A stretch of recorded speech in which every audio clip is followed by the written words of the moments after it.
Crime and Punishment by Fyodor Dostoyevsky, Part 3, Chapter 2. Razumikhin waked up next morning at 8 o'clock, troubled and serious. He found himself confronted with many new and unlooked-for perplexities. He had never expected that he would ever wake up feeling like that. He remembered every detail of the previous day, and he knew that a perfectly novel experience had befallen him, that he had received an impression unlike anything he had known before. At the same time, he recognized clearly that the dream which had fired his imagination was hopelessly unattainable, so unattainable that he felt positively ashamed of it, and he hastened to pass to the other more practical cares and difficulties bequeathed him by that thrice accursed yesterday. The most awful recollection of the previous day was the way he had shown himself base and mean, not only because he had been drunk, but because he had taken advantage of the young girl's position to abuse her fiancé in his stupid jealousy, knowing nothing of their mutual relations and obligations, and next to nothing of the man himself. And what right had he to criticize him in that hasty and unguarded manner? Who had asked for his opinion? Was it thinkable that such a creature as Avdotya Romanovna would be marrying an unworthy man for money? So there must be something in him. The lodgings. But after all, how could he know the character of the lodgings? He was furnishing a flat. Pooh! How despicable it all was! And what justification was it that he was drunk? Such a stupid excuse was even more degrading. In wine is truth, and the truth had all come out. That is, all the uncleanness of his coarse and envious heart. And would such a dream ever be permissible to him, Razumikhin? What was he besides such a girl, he, the drunken, noisy braggart of last night? Was it possible to imagine so absurd and cynical a juxtaposition? Razumikhin blushed desperately at the very idea, and suddenly the recollection forced itself vividly upon him of how he had said last night, on the stairs, that the landlady would be jealous of Avdotya Romanovna. That was simply intolerable. He brought his fist down heavily on the kitchen stove, hurt his hand, and sent one of the bricks flying. "Of course," he muttered to himself a minute later with a feeling of self-abasement. "Of course, all these infamies can never be wiped out or smoothed over. And so it's useless even to think of it, and I must go to them in silence and do my duty. In silence, too, and not ask forgiveness and say nothing, for all is lost now." And yet, as he dressed, he examined his attire more carefully than usual. He hadn't another suit. If he had had, perhaps he wouldn't have put it on. I would have made the point of not putting it on. But in any case, he could not remain a cynic and a dirty sloven. He had no right to offend the feelings of others, especially when they were in need of his assistance and asking him to see them. He brushed his clothes carefully. His linen was always decent. In that respect he was especially clean. He washed that morning scrupulously. He got some soap from Nastasia. He washed his hair, his neck, and especially his hands. When it came to the question whether to shave his stubby chin or not, Praskovya Pavlovna had capital razors that had been left by her late husband. The question was angrily answered in the negative. Let it stay as it is. What if they think that I shaved on purpose to, They certainly would think so. Not on any account. And the worst of it is that he was so coarse, so dirty, he had the manners of a pothouse, and even admitting that he knew he had some of the essentials of a gentleman, what was there in that to be proud of? Everyone ought to be a gentleman, and more than that, and all the same, he remembered. He, too, had done little things, not exactly dishonest, and yet, what hearts he sometimes had. And to set all that beside Avdotya Romanovna, confound it, so be it. Well, he'd make a point then of being dirty, greasy, pothouse in his manners, and he wouldn't care. He'd be worse. He was engaged in such monologues when Zazimov, who had spent the night in Praskovya Pavlovna's parlor, came in. He was going home and was in a hurry to look at the invalid first. Razumikhin informed him that Raslolnikov was sleeping like a dormouse. Zazimov gave orders that they shouldn't wake him, and promised to see him again about 11. "If he is still at home," he added. "Damn it all! If one can't control one's patients, how is one to cure them? Do you know whether he will go to them or whether they are coming here?" "They are coming, I think," said Razumikhin, understanding the object of the question, "and they will discuss the family affairs, no doubt. I'll be off. You, as the doctor, have more right to be here than I. But I am not a father-confessor. I shall come and go away. I've plenty to do besides looking after them. One thing worries me, interposed Razumikhin, frowning. On the way home, I talked a lot of drunken nonsense to him, all sorts of things, and amongst them that you were afraid that he might become insane. You told the lady so, too? I know it was stupid. You may beat me if you like. Did you think so seriously? That's nonsense. I tell you, how could I think it seriously? You yourself described him as a monomaniac when you fetched me to him. And we added fuel to the fire yesterday. You did, that is, with your story about the painter. It was a nice conversation, when he was perhaps mad on that very point. If only I had known what happened then at the police station and that some wretch had insulted him with this suspicion. I would not have allowed that conversation yesterday. These monomaniacs will make a mountain out of a molehill and see their fancies as solid realities. As far as I remember, it was Zamatov's story that cleared up half the mystery to my mind. Why, I know one case in which a hypochondriac, a man of 40, cut the throat of a little boy of 8 because he couldn't endure the jokes he made every day at table. And in this case his rags, the insolent police officer, the fever, and this suspicion, all that working upon the man half frantic with hypochondria, and with his morbid, exceptional vanity, that may well have been the starting point of illness. Well, bother it all. And, oh, by the way, that Zamatov certainly is a nice fellow, but, he shouldn't have told all that last night. He's an awful chatterbox. But whom did he tell it to? You and me. And Porfiry. What does that matter? And by the way, have you any influence on them, his mother and sister?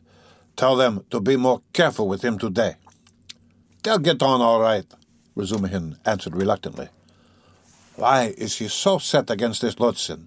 A man with money, and she doesn't seem to dislike him, and they haven't a farthing, I suppose, eh?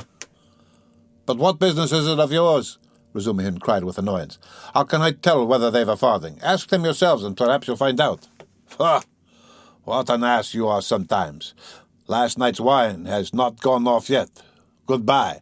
Thank you, Praskovya Pavlovna, for me for my night's lodging. She locked herself in, made no reply to my bonjour through the door. She was up at 7 o'clock. The samovar was taken into her from the kitchen. I was not vouchsafed a personal interview. At 9 o'clock precisely, Razumikhin reached the lodgings at Bakaleyev's house. Both ladies were waiting for him with nervous impatience. They had risen at 7 o'clock or earlier. He entered looking as black as night, bowed awkwardly, and was at once furious with himself for it. He had reckoned without his host. Pulcheria Alexandrovna fairly rushed at him, seized him by both hands, and was almost kissing them. He glanced timidly at Evdokia Romanovna, but her proud countenance wore at that moment an expression of such gratitude and friendliness, such complete and unlooked-for respect, in place of the sneering looks and ill-disguised contempt he had expected, that it threw him into greater confusion than if he had been met with abuse. Fortunately, there was a subject for conversation, and he made haste to snatch at it.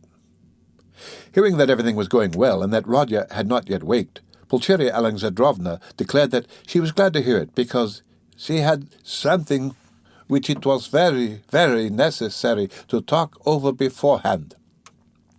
Then followed an inquiry about breakfast, and an invitation to have it with them. They had waited to have it with him. Evdokia Romanovna rang the bell.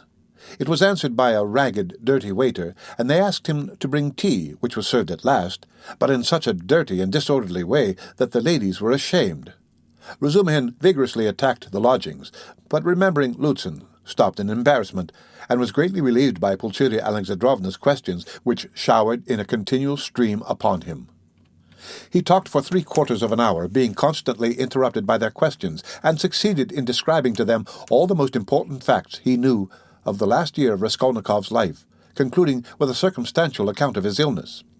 He omitted, however, many things which were better omitted, including the scene at the police station with all its consequences. They listened eagerly to his story, and, when he thought he had finished and satisfied his listeners, he found that they considered he had hardly begun. Tell me, What do you think? Excuse me, I still don't know your name, Pulcheria Alexandrovna put in hastily.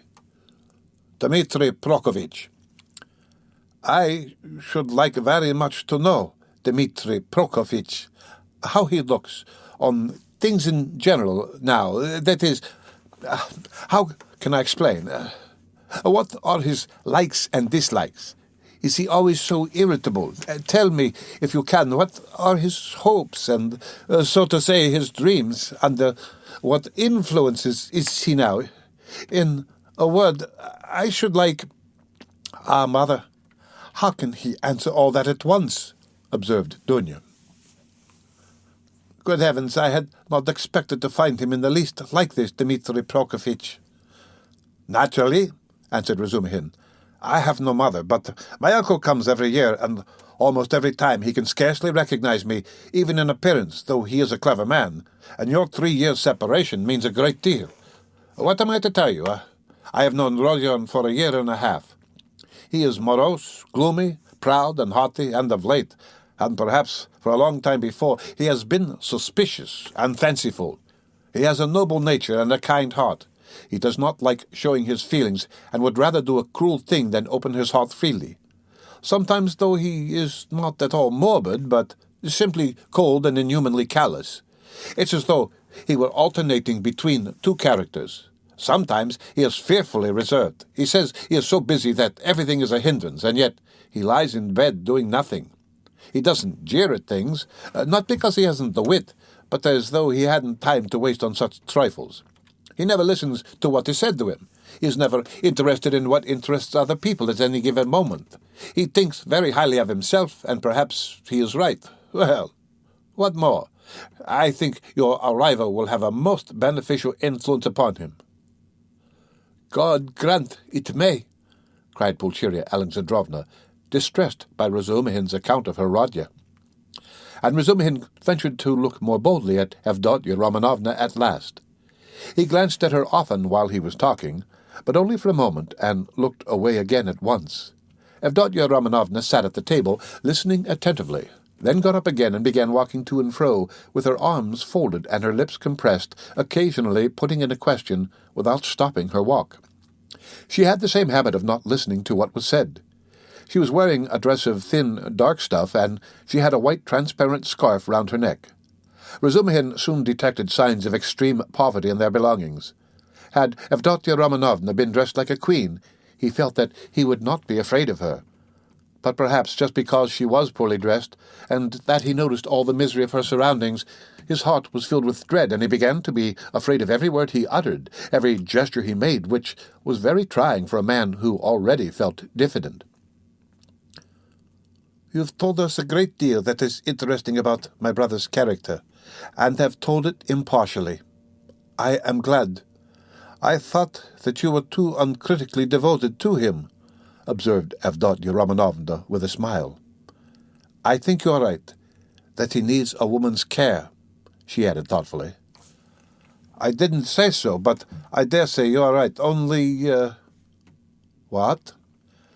"He loves no one, and perhaps he never will," Razumikhin declared decisively. "You mean he is not capable of love?" "Do you know, Avdotya Romanovna, you are awfully like your brother, in everything indeed," he blurted out, suddenly to his own surprise, but remembering at once what he had just before said of her brother, he turned as red as a crab and was overcome with confusion. Avdotya Romanovna couldn't help laughing when she looked at him. "You may both be mistaken about Rodya," Pulcheria Alexandrovna remarked, slightly piqued. "I am not talking of our present difficulty, Dunya. What Pyotr Petrovitch writes in this letter and what you and I have supposed may be mistaken, but you can't imagine Dmitri Prokofitch how moody and, so to say, capricious he is. I never could depend on what he would do when he was only 15, and I am sure that he might do something now that nobody else would think of doing. Well, for instance, do you know how 1.5 years ago he astounded me and gave me a shock that nearly killed me when he had the idea of marrying that girl, what was her name? His landlady's daughter." "Did you hear about that affair?" asked Avdotya Romanovna. "Do you suppose," Pulcheria Alexandrovna continued warmly, Do you suppose that my tears, my entreaties, my illness, my possible death from grief, our poverty would have made him pause? No. He would calmly have disregarded all obstacles, and yet it isn't that he doesn't love us. He has never spoken a word of that affair to me, Razumikhin answered cautiously. But I did hear something from Praskovya Pavlovna herself, though she is by no means a gossip, and what I heard certainly was rather strange. And what did you hear? Both the ladies asked at once. Well, nothing very special. I only learned that the marriage, which only failed to take place through the girl's death, was not at all to Praskovya Pavlovna's liking. They say, too, the girl was not at all pretty. In fact, I am told positively ugly, and such an invalid, and queer. But she seems to have had some good qualities. She must have had some good qualities, or it's quite inexplicable. She had no money either, and he wouldn't have considered her money. But it's always difficult to judge in such matters. I am sure she was a good girl, Avdotya Romanovna observed briefly. God forgive me. I simply rejoiced at her death, though I don't know which of them would have caused most misery to the other, he to her or she to him, Pulcheria Alexandrovna concluded. Then she began tentatively questioning him about the scene on the previous day with Lutzen, hesitating and continually glancing at Dunya, obviously to the latter's annoyance. This incident, more than all the rest, evidently caused her uneasiness, even consternation. Razumikhin described it in detail again, but this time he added his own conclusions. He openly blamed Raslolnikov for intentionally insulting Pyotr Petrovitch, not seeking to excuse him on the score of his illness.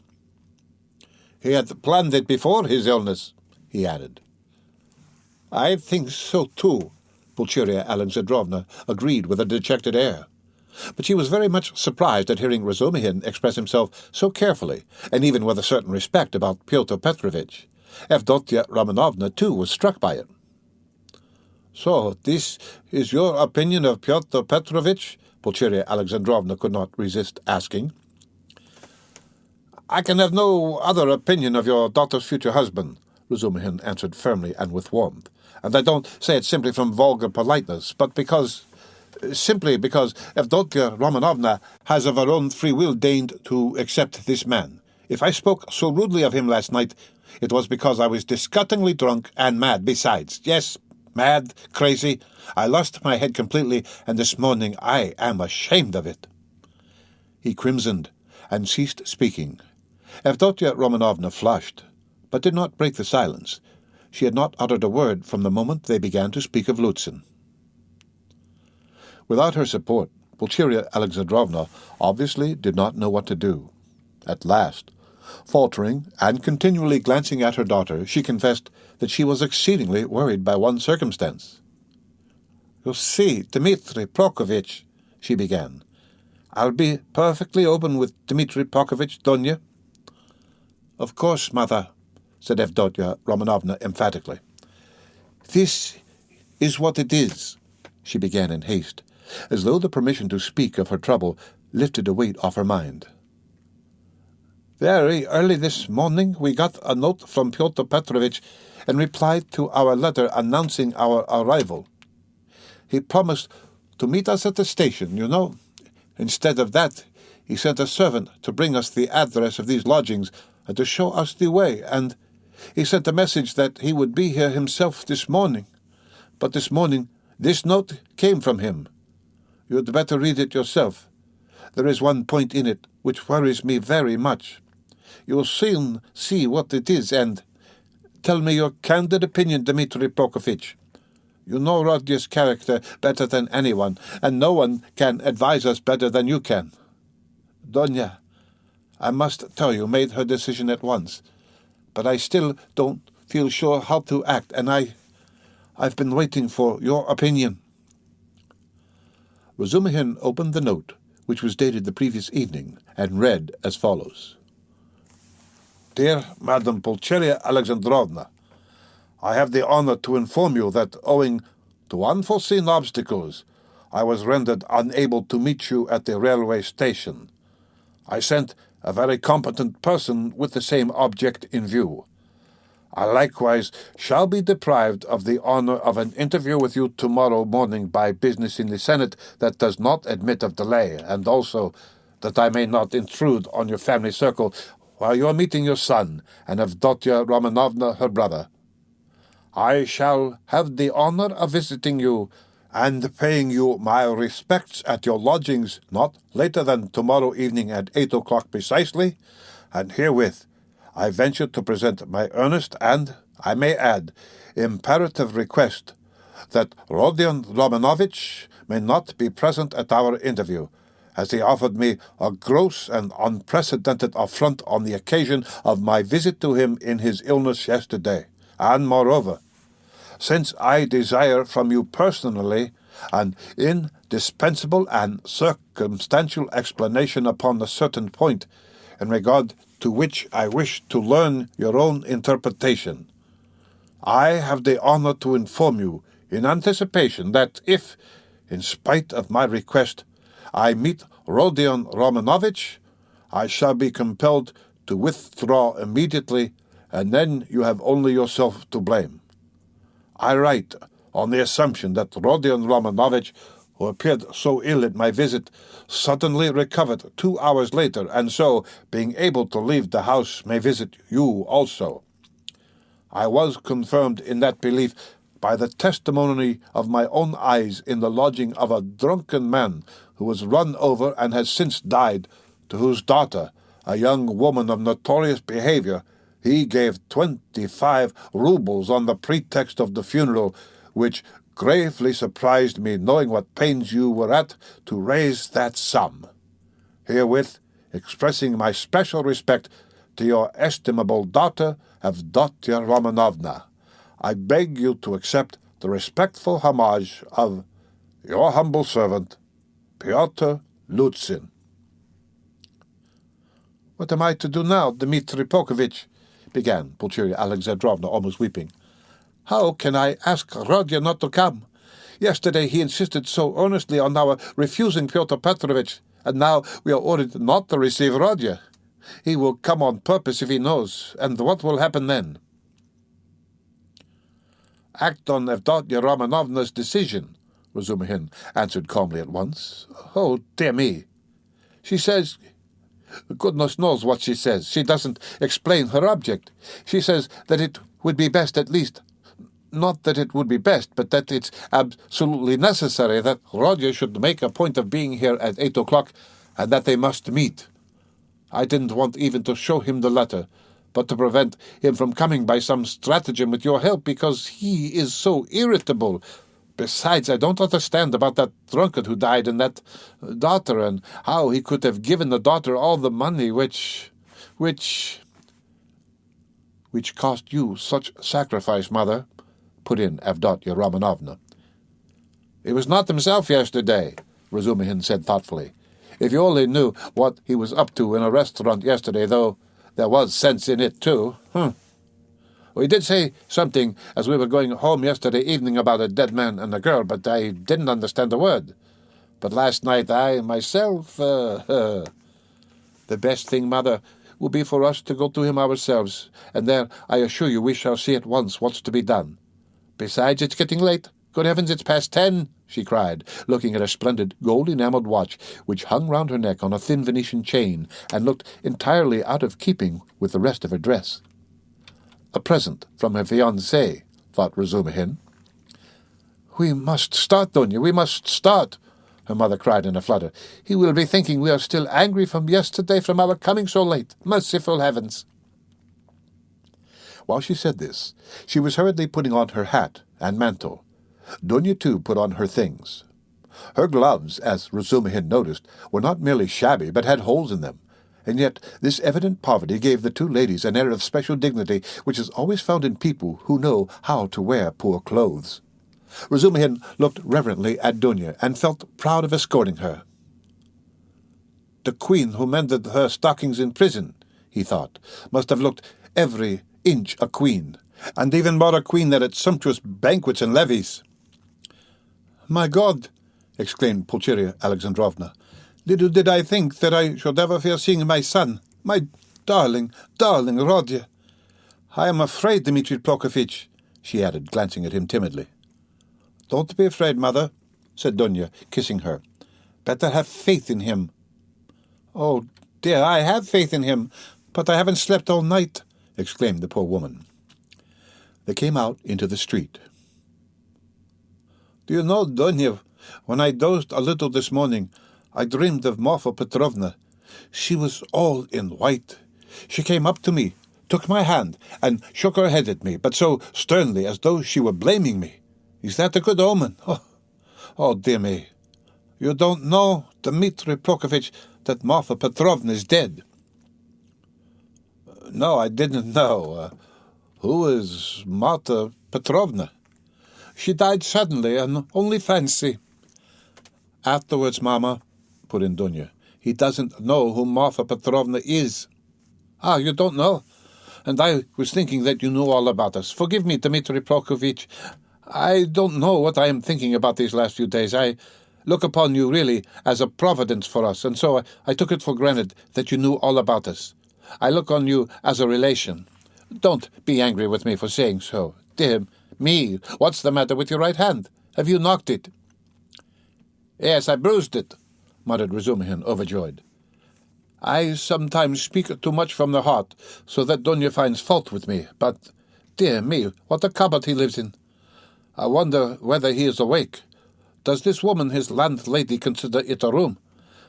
Listen, you say he does not like to show his feelings, so perhaps I shall annoy him with my weaknesses. Do advise me, Dmitri Prokofitch. How am I to treat him? I feel quite distracted, you know. Don't question him too much about anything if you see him frown. Don't ask him too much about his health. He doesn't like that. Ah, Dmitri Prokofitch, how hard it is to be a mother. But here are the stairs. What an awful staircase. Mother, you are quite pale. Don't distress yourself, darling, said Dunya, caressing her. Then with flashing eyes she added, He ought to be happy at seeing you, and you are tormenting yourself so. Wait, I'll peep in and see whether he has waked up. The ladies slowly followed Razumikhin, who went on before, and when they reached the landlady's door on the 4th story, they noticed that her door was a tiny crack open, and that 2 keen black eyes were watching them from the darkness within. When their eyes met, the door was suddenly shut with such a slam that Pulcheria Alexandrovna almost cried out.